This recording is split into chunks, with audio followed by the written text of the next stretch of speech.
It is time for the nightcap. And after this week, it is now abundantly clear we are in year 2 of the second Trump administration. The president is upending decades of cooperation with our most important allies around the world, while here at home, he pushes for more deportations, files lawsuits, and threatens to retaliate against his perceived enemies. Just this week, he threatened to seize Greenland and tariff Europe. He questioned the value of NATO, sued JP Morgan for $5 billion, threatened the independence of the Federal Reserve, and sent ICE to yet another state, Maine. He even called for Jack Smith to be prosecuted. A lot has changed in year 1, and even more has changed in this past week.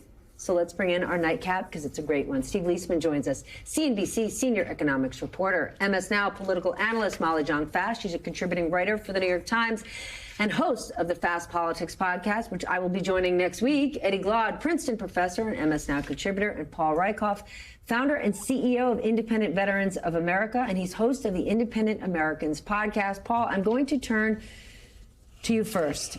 After the president's speech in Davos, what did that reveal to the world? That we are no longer the good guys. Wow. Trump is now terrorizing most of the world. And he's pissing off just about every ally that shed blood with us, that's had wounded troops alongside us.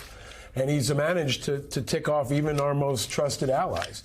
I mean, we were the people that the world trusted. We were the ones that could come in and save people and stand on the side of freedom. Now we look like pirates. We look like renegades. We look like marauders. And every time he opens his mouth, he finds a new way to insult a new country. And I think it's especially egregious when it comes to NATO and our national security, because we know, those of us who've served in the military, that people from Denmark have fought and died alongside us in Afghanistan and Iraq. And in the last 12 hours especially, the pushback from veterans around the world has been extraordinary. He's already insulted American veterans and the fallen here time and time again, but now he's done it to the rest of the world. And I think it really is a new despicable, dishonorable low from a guy who didn't serve himself, whose kids didn't serve after 9/11, and now he's ticking off the entire world and making us less safe, making us more isolated, less safe, and more hated. Obviously, it was a roller coaster week in the markets. Tariffs threatening Greenland, then things are back up. But Trump supporters in the markets or investors would say, this is how Trump rolls. This is the art of the deal, right? He asks for so much and then he settles somewhere in the middle. What is the real impact economically? Because the bond market, bond investors don't get cute with this. They really pay attention to the deterioration of our credibility. I think what we learned is that the bond market's the only thing that can keep a hold of Donald Trump these days. Bond daddies, for sure. And I want to pick up on what Paul was saying, because I think there's two revelations here. There's the Churchill comment that he made, which is America gets to do the right thing after going through all other possible solutions. Yeah. I'm not sure that our allies believe that to be true anymore. And there's two things I think that are worth thinking about.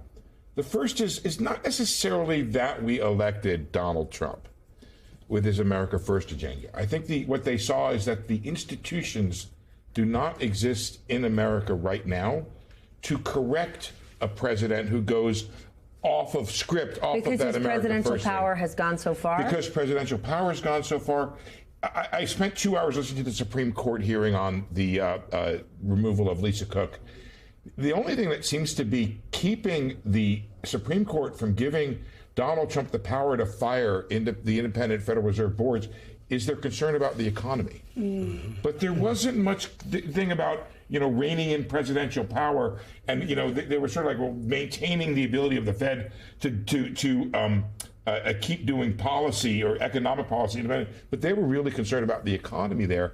But I'm concerned that our allies look at us and say we lack the self-correcting mechanism that we thought they had. But Trump would argue these allies have nowhere to go. Even if we were an A+ before, if we're an A- now, you still have to stick with us. We're the biggest and the best. So I think that's what made the Mark Carney speech so important. When he stepped forward and said, we have to start thinking about other ways. If you notice, Carney went to China.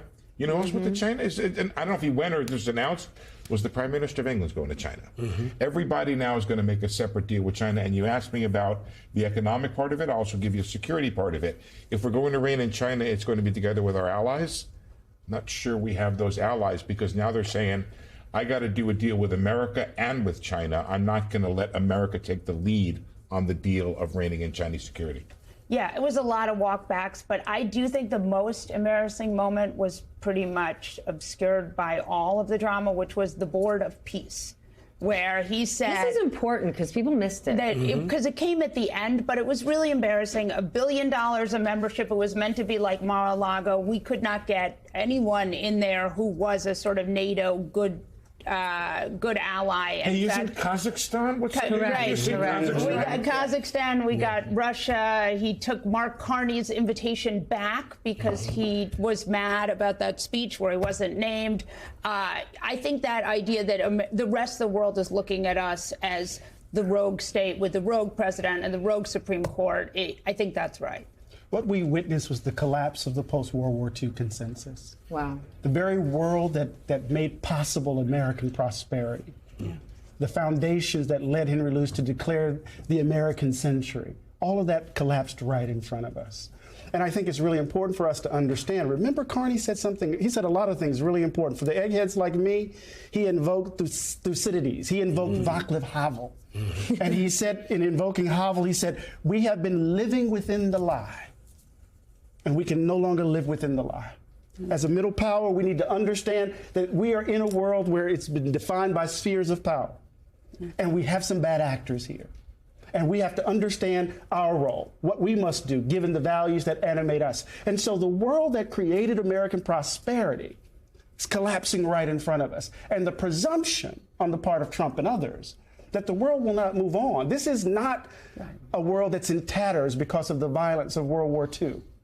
India is not coming out of colonialism. China is not in darkness. The world is entirely different than the world that made the U.S. a hegemon. And so part of what I saw there, in fact, I woke up in this in this deep anxiety, in this deep panic, thinking that how is it that the country is so arrogant that these people believe that they can say what Trump believes that he can say what he said, and not think that people will go, huh, and move on. And then the last point, Stephanie. Please. It's not just Trump. The American people elected him twice. Yeah. And so it's not just that he's not trustworthy. Right. We're not trustworthy. Yeah. Wow. Well, then think about all the people who elected Donald Trump, and everything was about America first. Do any of those people watch this and say what he's doing does put American interests first? I mean, earlier this week, when he posted the picture with the American flag on Greenland, on Canada, on Venezuela, I can't imagine seeing that image at a Trump rally. The Greenland thing, I think, is really important because he really thought that he could do that. He was really, what that looked like, who knows? But he was like, I want it, I want it. Because no grown-ups are in the White House to say, yo, dude, that's not a good idea. And today I was talking to a Democratic senator, and I said, what's happening with pushback? What does that look like? You talk to these Republicans, you don't need that many. And he said, they're pretty cowardly, but the Greenland thing was a no-go. And I think that Greenland is important just because it was like a very clear, crazy thing that he was not able to do. And there are so few checks on this president, and the Supreme Court is very hesitant to do anything to prevent him from, being a king. This was so insane that it did, in fact, get Republicans to say no go. It's not over.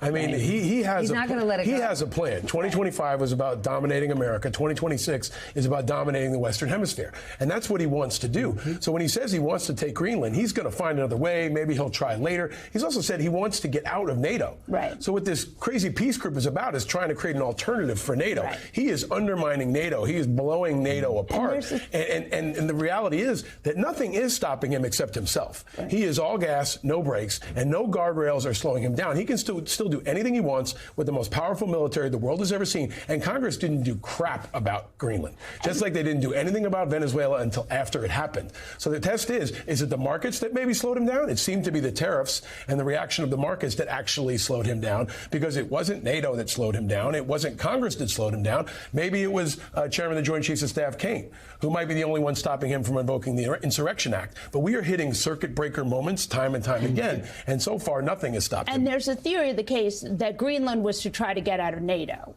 that doing Greenland would have messed up NATO so big that it would have been more than Well, they would have had to even, invoke Article 5 against us, Yeah. right? Like, it's really important for people to understand Denmark deployed combat troops to Greenland, anticipating that we might attack. The only other time Article 5 has been enacted was on 9/11 to defend us. Yeah, I and wanna pick up on that's something why that, the world is so especially upset about this, because they have always stood with us. And now we're turning against our most valuable, trusted allies that have set the world order for a generation. I want to pick up on something the professor said, which was, I think America's going to find out that we had, in the post-war period, beautifully arranged the world to benefit ourselves. And probably, Okay, this is super important. and probably in the history of civilization, come up with probably the most humane, and not only the most humane, but most efficient way of running our empire. Yeah. We didn't have to station troops, and we didn't have to kill a whole lot of people. I mean, I don't mean to make this. No, I hear you.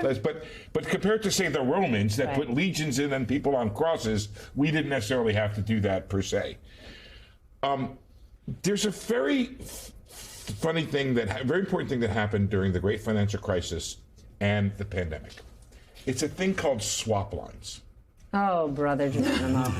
I try to get myself uninvited every time. No, not this one. Not this Okay, one. not You're this gonna one? keep. I'm gonna keep you on this one. When the world melted down, because the world is dollarized, our central bank went and provided dollars to the world. We put dollars on their account, they put euros on our account, and we did the same with Canadian dollars.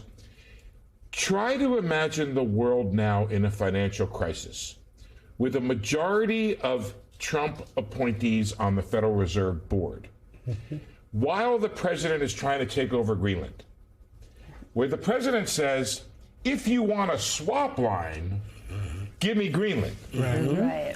And now make yourself Mark Carney, who, by the way, was the central banker for Canada and very successfully steered Canada and the Canadian banks through the great financial crisis, saying, you know what, if I have a choice, I'm going to be less in the dollar.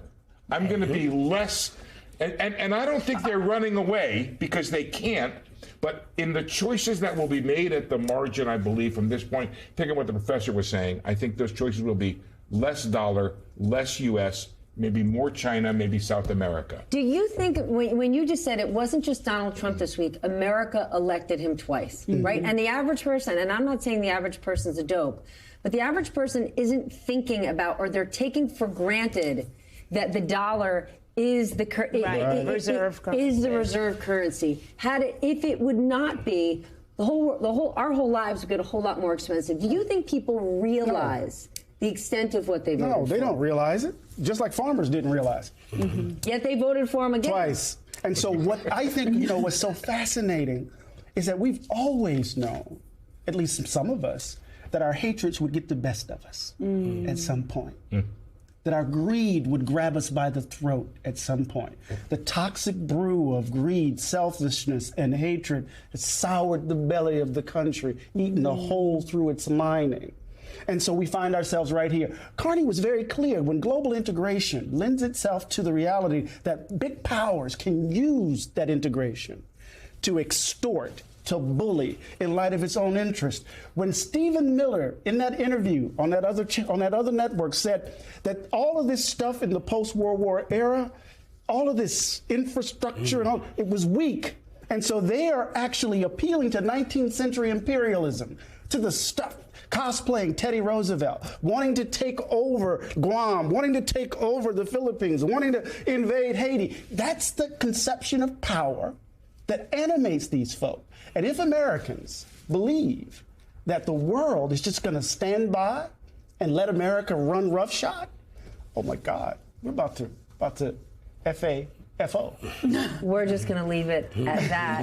We had a deal. We had a deal, and that deal is gone now, right? Okay, we but all we had a deal. We would all say, all the countries say, okay, America is going to run the show, but here's what we're going to get. We're Okay, not going because to get that's rooted extorted. in trust. Trust. Right. Yeah. We had trust, we had respect, and that's all goes. Just this week, right? It wasn't just hinting at maybe I'm not into NATO. We left the World Health Organization, right? And we know the president has said, COVID was mishandled. And listen, it's really, really hard to manage a pandemic real time. Yeah. But isn't this another example of our gargantuan thing that we now say we're going to take on alone, forgetting the fact that pandemics do have no borders. What about the vaccine recommendations this week? They've changed the vaccine recommendations. Polio. I mean, the insane Measles outbreak in South outbreaks. Carolina. I mean, we are in the RFK Jr. has gone wild on health in the worst possible way at the worst possible time. So yes, this is all just